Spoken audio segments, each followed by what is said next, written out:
Ó eterno e supremo Criador de todas as coisas existentes no reino universal, cujo poder suplanta todos os poderes, cuja força é a coluna que sustenta o grande e poderoso templo das leis. Neste momento nos reunimos em teu nome, a fim de evocar a tua presença entre nós e também te pedir que nos concedas o direito de nossas mentes serem tocadas e iluminadas pelos raios resplandecentes e supremos de tua eterna e absoluta sabedoria. Imploramos isso, Senhor, porque desconhecemos ainda o poder existente em nós. E porque o desconhecemos, é que nos sentimos sem a autoridade precisa para solucionar os graves problemas que nos afligem e nos deixam impotentes no vasto campo universal.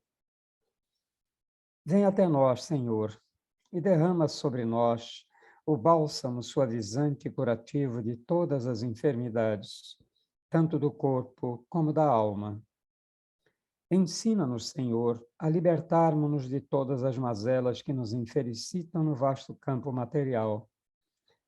Toca as nossas frontes, a fim de que possamos melhor compreender as tuas leis e por elas nos regermos. Ilumina as nossas inteligências, as nossas consciências e as nossas razões, para que possamos caminhar sem tropeços nem quedas, no caminho que leva à tua eterna e absoluta majestade. Ensina-nos a conhecer as leis, Senhor, para que possamos equilibrar-nos na grande concha da tua justiça eterna e absoluta. Tira de nossos pensamentos e dos nossos corações, com o teu absoluto poder, todos os sentimentos de ódio, de orgulho, de vaidade, de inveja, de egoísmo e de vingança, e enche-os, Senhor, de toda a bondade, justiça e amor. Ó Supremo Criador Universal, vem até nós neste momento em que estamos reunidos em teu santo nome e conduzi-nos, Senhor, pelo verdadeiro caminho do bem, para que, futuramente, as nossas almas buriladas pelas leis, escoimadas pelos direitos morais, possam atingir, através da longa jornada das encarnações, ao teu reino de paz, de harmonia, de amor, de verdade e de justiça.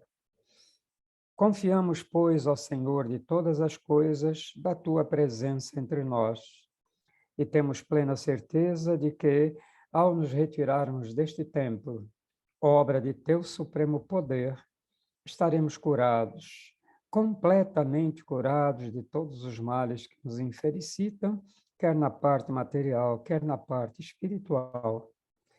E como confiamos na tua presença entre nós, Senhor, a ti agradecemos com os corações limpos e os pensamentos puros a graça que nos concedestes.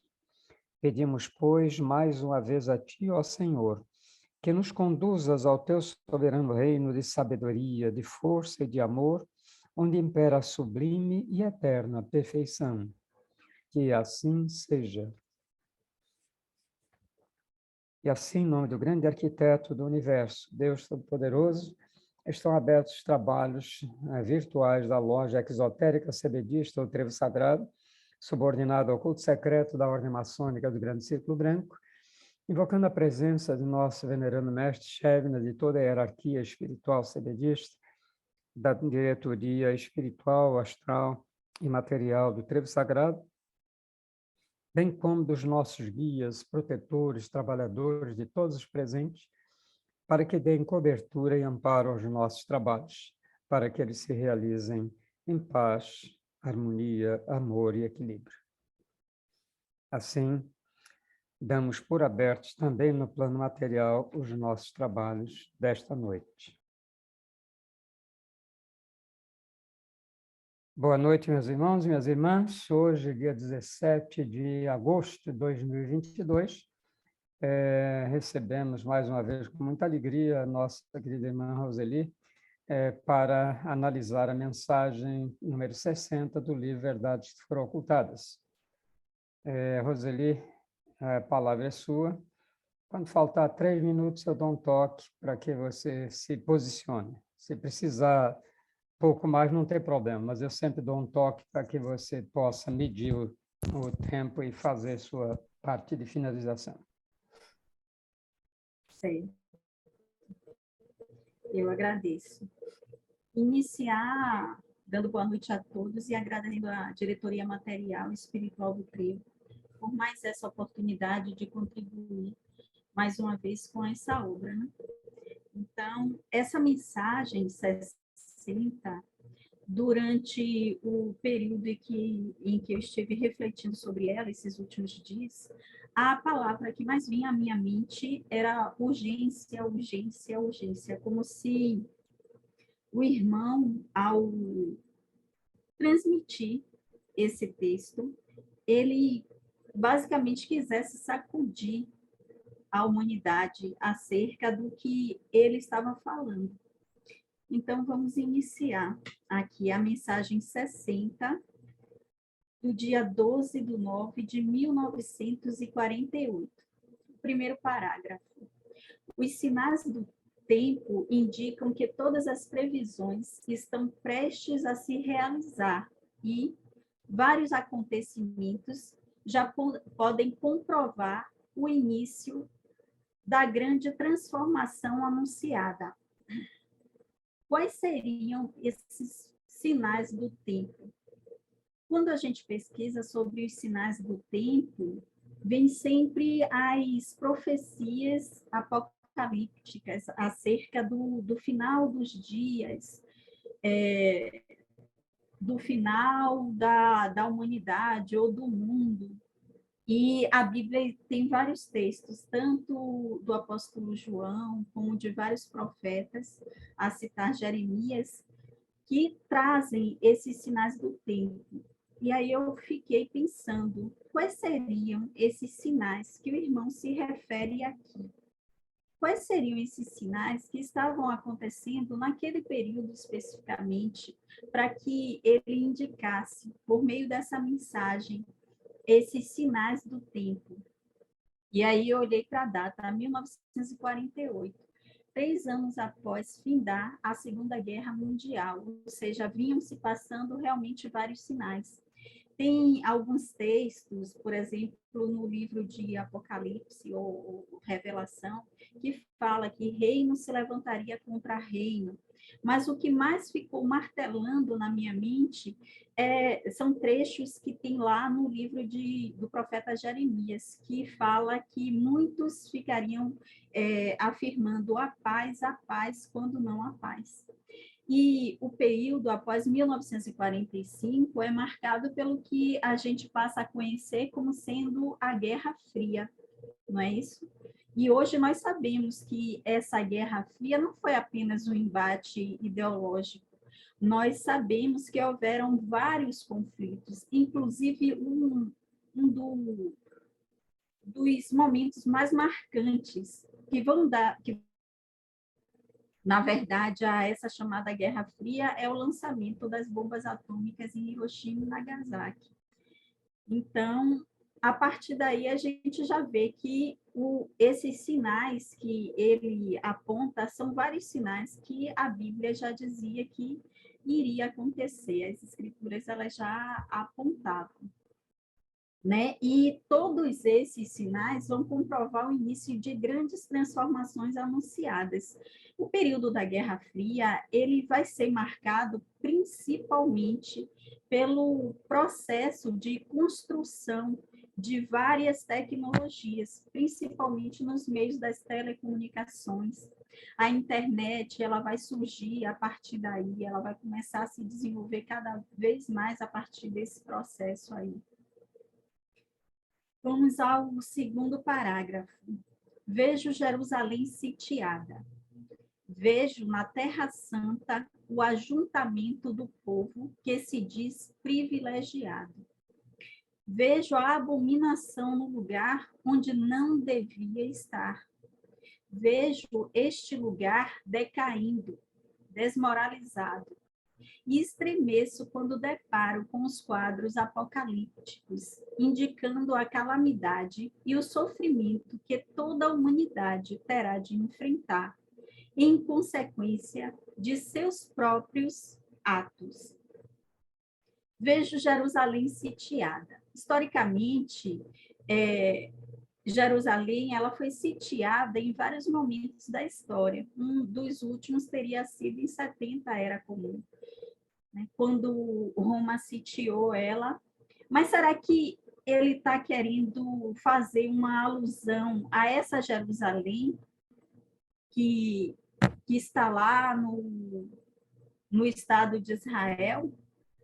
Nós sabemos que Jerusalém seria a personificação da escolha divina daqueles que o serviriam, que habitariam e disseminaria aqui na Terra o conceito correto acerca de um Deus verdadeiro, do grande arquiteto do universo.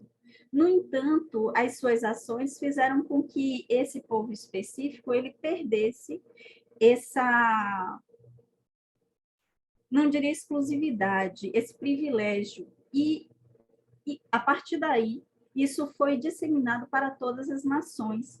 Essa Jerusalém a que ele se refere é a Jerusalém espiritual.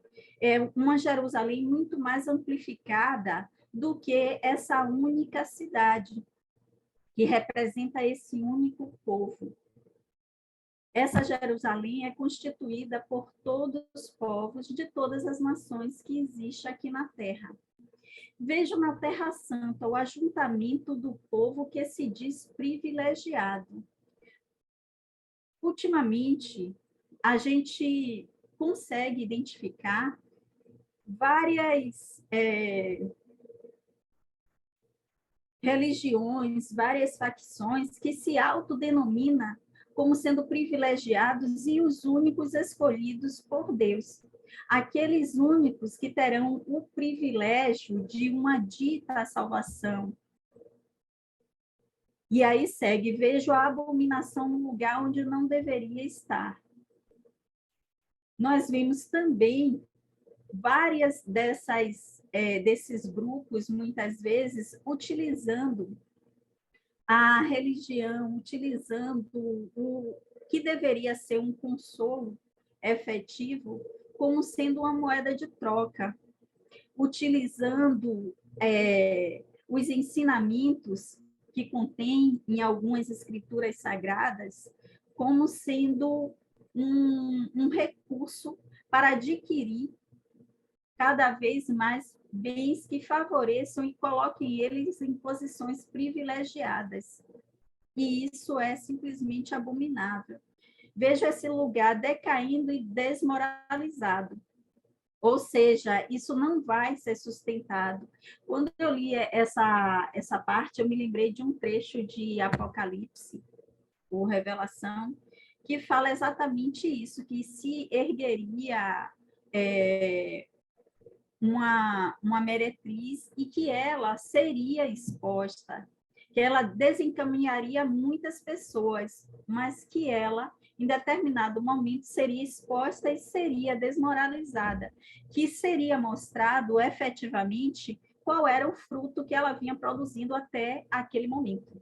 E estremeço quando deparo com os quadros apocalípticos, indicando a calamidade e o sofrimento que toda a humanidade terá de enfrentar em consequência dos seus próprios atos. Ou seja, tudo que acontece, tudo que vivenciamos é uma consequência das nossas próprias escolhas, das nossas próprias ações.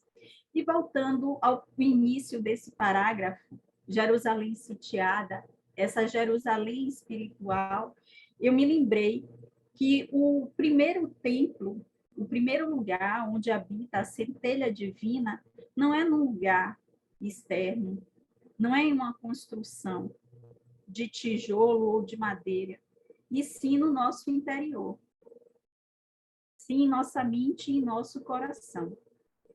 No próximo parágrafo, diz: estes quadros são reais e verdadeiros. No entanto, todos eles serão executados pela própria humanidade e nada desabará do céu sobre a terra, como julgam os mais ignorantes. O profeta, na sua época, tendo diante de si uma humanidade então mais ignorante ainda, não podia se referir às leis que regem os destinos dos homens e dos povos, das nações e dos continentes, mas todos eles foram traçados através de seus conhecimentos sobre causas que produzem efeitos, erros que exigem reparação, dívidas que exigem resgates, progresso que exige reformas e aperfeiçoamento que exigem destruições. Ou seja, aquela sacudida de ombro, lembra que eu falei no início? Ele está mais uma vez pontuando, olha, tudo que eu tenho visto é verdadeiro.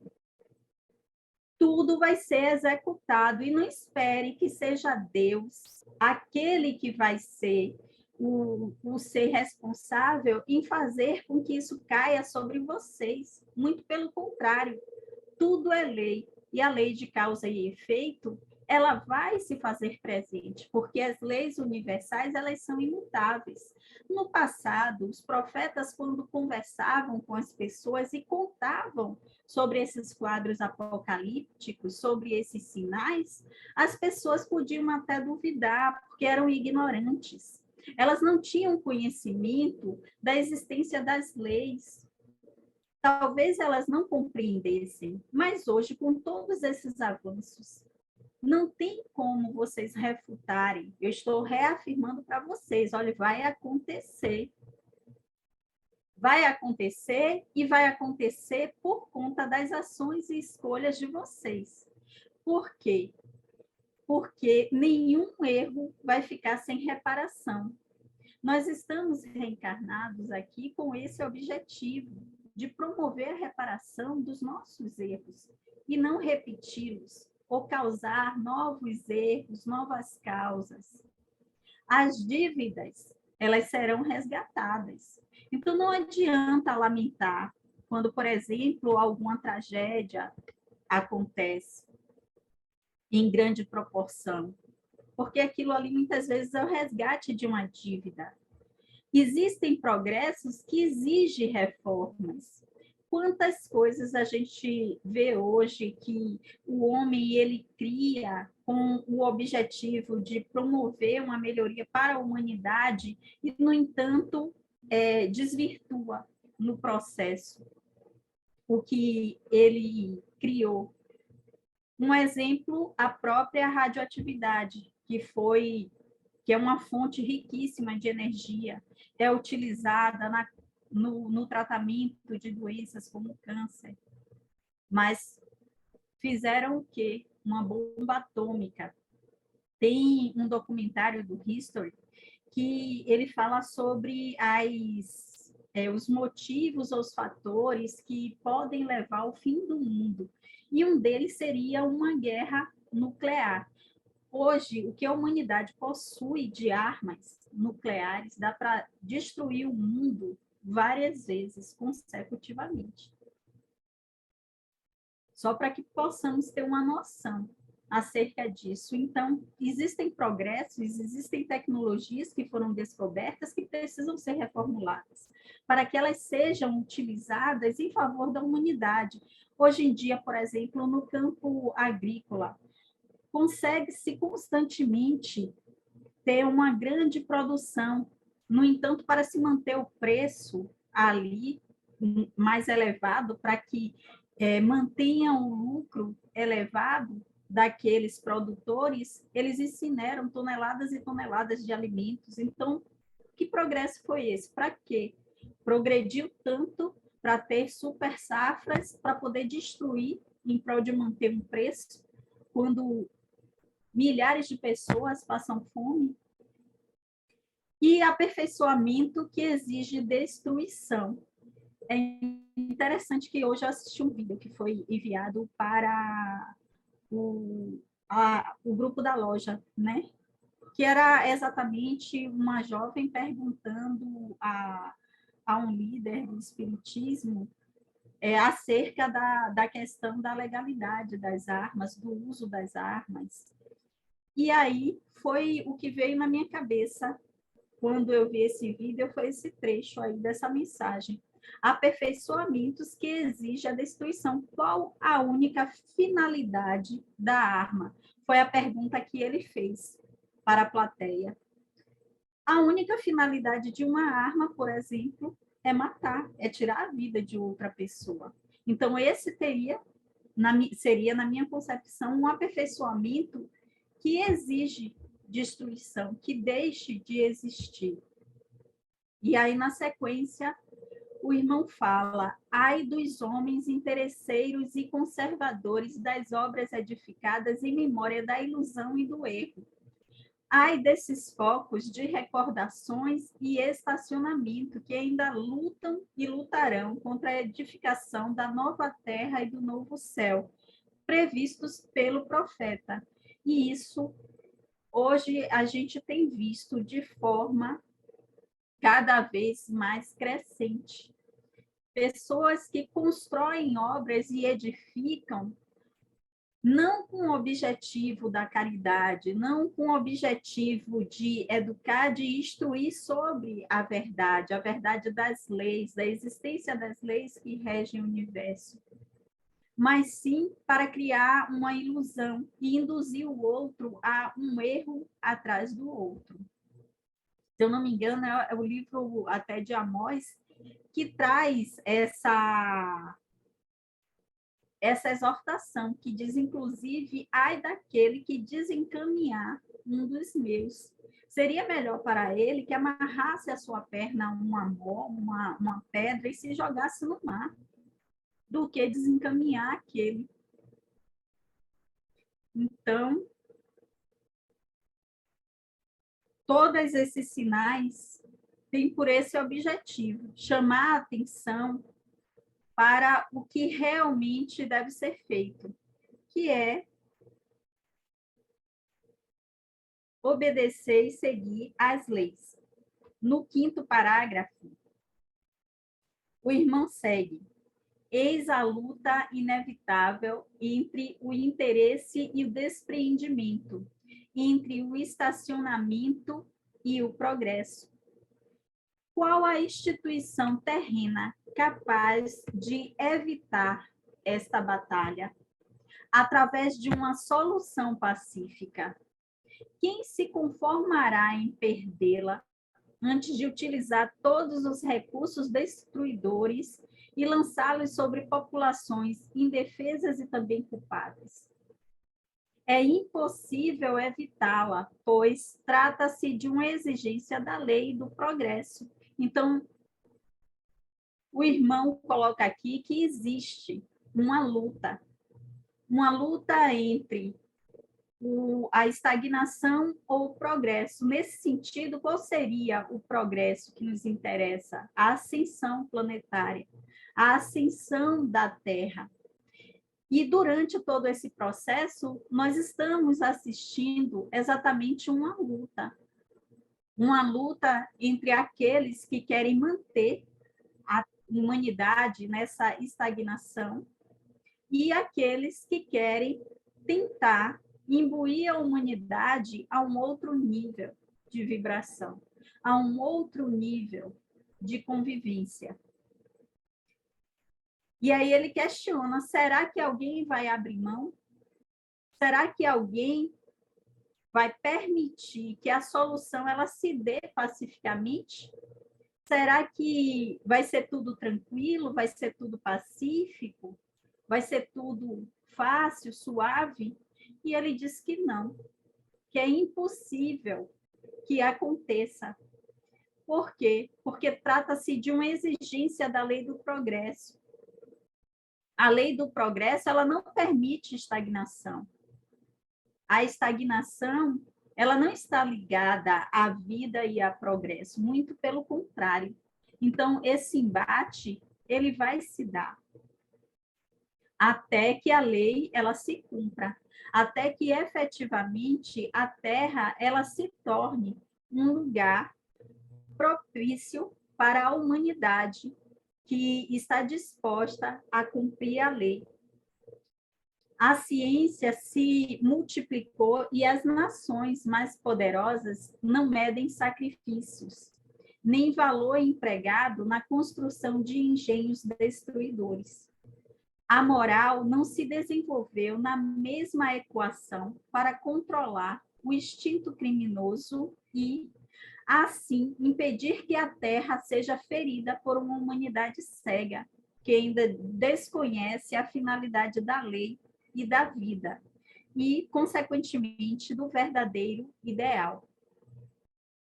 A ciência, ela tem evoluído a cada dia que se passa, e não mede absolutamente nenhum sacrifício para conseguir alcançar os seus objetivos.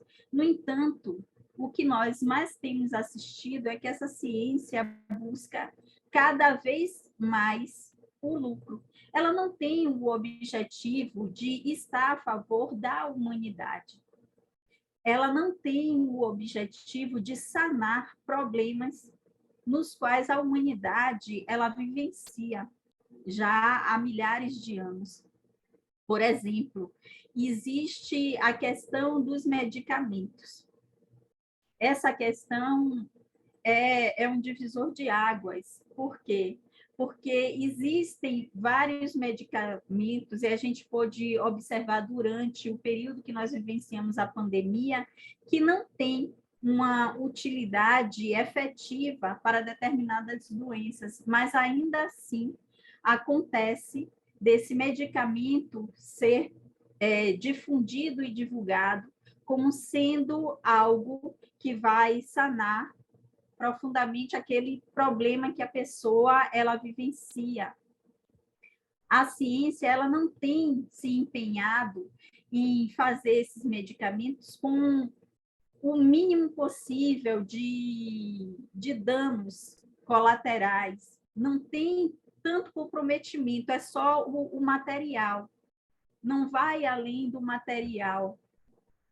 Essa ciência ela não está preocupada efetivamente em sanar problemas como a fome, em sanar problemas como fornecimento de moradia, da poluição ambiental. Nós tivemos uma sequência, inclusive, de várias palestras acerca desses dois temas, acerca da questão da farmacologia nesse sentido de homeopatia ou não, e também da questão dos S's, da preservação do meio ambiente. A maior parte dos engenhos que a ciência ela se lança é exatamente para destruição.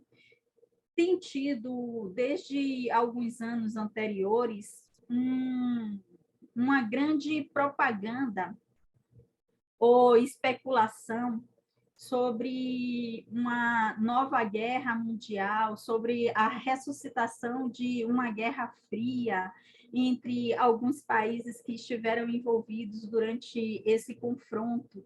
E a ciência, o que ela tem nesse processo aí difundido cada vez mais, é quem tem uma tecnologia destrutiva maior. Se assiste nações fazendo testes de mísseis. Então, a preocupação tem sido muito mais essa, são equipamentos de espionagem, espionagens industriais. Imagine se todos esses bilhões, esses milhões e esse foco, essa concentração que eles têm para se voltar em fomentar conflitos e produzir armas fossem direcionadas para outras vias, para outros setores, para medicações que realmente pudesse curar e não fosse apenas paliativo, que garantisse que a pessoa ficasse fazendo uso constantemente. Imagine se o objetivo fosse criar uma energia pura e facilitar o acesso a essa energia pura. Então, Tem vários engenhos que foram criados que, na verdade, não têm beneficiado efetivamente a humanidade. Por que isso tem acontecido? Porque a moral, desculpem, a moral, ela não se desenvolveu nesse processo de equação.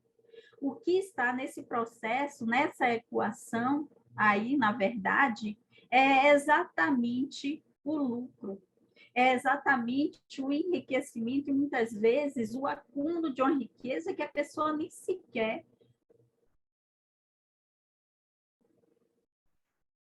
às vezes morre até antes de conseguir usufruir essa riqueza, ou então simplesmente deixa aí para os seus descendentes. Então, a finalidade da lei é exatamente fazer com que todas essas questões elas sejam reivindicadas. Todos esses erros, todas essas dívidas terão consequências, porque o verdadeiro ideal da ciência é exatamente o contrário disso, é auxiliar a humanidade e o planeta. No capítulo 7, o irmão segue dizendo o seguinte: preocupam-me os cálices das amarguras revelados pelo profeta e, ao meditar sobre eles, vejo-os de antemão lançados sobre terra e mar, rios e fontes, bem como tudo transformado em sangue, através de uma guerra atômica, química ou microbiana. E esse trecho específico eu achei a coisa mais linda, porque é quando eu consegui sentir efetivamente o amor do irmão Pedra Roxa para conosco. A preocupação que ele tem desse cálice das amarguras que serão revelados e que nós iremos beber, e que nós iremos tomar desse cálice em decorrência das nossas ações. Por quê? Porque ele estava já assistindo essas guerras, assistindo a possibilidade de algo catastrófico a nível mundial, a nível planetário, de uma guerra atômica ou uma guerra química ou microbiana. Então, observe a ciência, ao invés de se dedicar efetivamente a sanar os problemas da humanidade, passaram a desenvolver armas biológicas. Tanto que alguns estudiosos, eles apontam que um dos maiores danos que a humanidade sofreria seria exatamente por conta de uma arma biológica. Que o que a arma atômica não desse conta, essa arma biológica ou microbiana, ela daria cabo da humanidade. Então, observe a mentalidade de determinadas pessoas. Ao invés de se empenhar em sanar problemas, passa a criar problemas cada vez maiores. Problemas que eles possivelmente sequer tiveram a noção, cegados que estavam por todos os seus sentimentos voltados para o individualismo, para o lucro. E aí ele segue: quem poderá conter uma humanidade perturbada e louca, sem poder raciocinar sobre as consequências de suas atitudes? Deus? Não. Só o sofrimento chamá-la à razão. Todavia, muitos, na sua ignorância, contam com a interferência de Deus para evitar este desastre. Contudo, as suas leis são imutáveis, para que haja verdadeira justiça, e assim como elas não interferem no livre-arbítrio para impedir que a humanidade satisfaça o seu instinto criminoso, também não interferem para impedir que ela sofra a consequência de seus erros. Ou seja, não adianta, quando a catástrofe estiver acontecendo, pedir a Deus. Por quê? Porque as leis são imutáveis. Se foi criada uma causa, acontecerá a consequência. ele não vai interferir no nosso livre-arbítrio. E a gente pode observar nesses últimos anos isso muito de perto. Todas as pessoas que desobedeceram às recomendações médicas e que acabaram adquirindo a doença e pereceram por ela durante esse período de pandemia, elas estavam exercendo o livre-arbítrio quando aconteceu esses eventos, essas coisas. Então, muitas não ouviram as recomendações. Muitos continuam ainda sem escutar. Por que motivo, todas as vezes que nós fazemos a vibração, nós direcionamos deles que estão no comando. Nós estamos vendo o desenrolar de uma guerra que se estende há meses. Pessoas sendo ceifadas constantemente. Quem é o culpado? É Deus? Quem é que vai findar? Será Deus? Não, é a própria humanidade, são os próprios envolvidos. São aqueles que tomaram a dianteira e decidiram empreender essa guerra, que decidiram assumir esse instinto criminoso. Por isso, Deus ele não vai interferir. Ele vai permitir até que essas pessoas elas tomem a consciência e retrocedam. E isso, em determinado momento, vai ter que acontecer, porque é lei e o progresso da humanidade, ele acontecerá. O progresso do planeta, ele acontecerá, independente dessas intervenções, independente dessas pessoas que ainda procuram se manter na ignorância. Então, eu vou finalizar por aqui e aguardo que os irmãos possam contribuir com os comentários. Espero ter ajudado também. Gratidão, meus irmãos. Obrigado, Roseli. Muito bom seu trabalho. E, então, como ela mesma disse, está à disposição para que vocês comentem e possam aprofundar. Palavra franqueada. O homem do rito. Então, meus irmãos, vamos elevar os nossos pensamentos a Deus, a toda a espiritualidade do Círculo Branco, do Trevo Sagrado, aos nossos guias, protetores e trabalhadores, a todos os trabalhadores do amor. E vamos juntos oferecer essa mensagem de encerramento.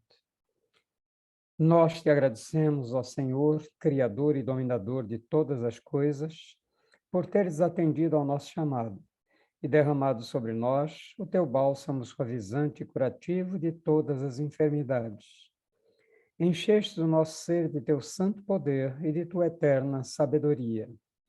Conservai-a em nós, Senhor, e sempre nos façais dignos dela até o dia de nossa eterna perfeição.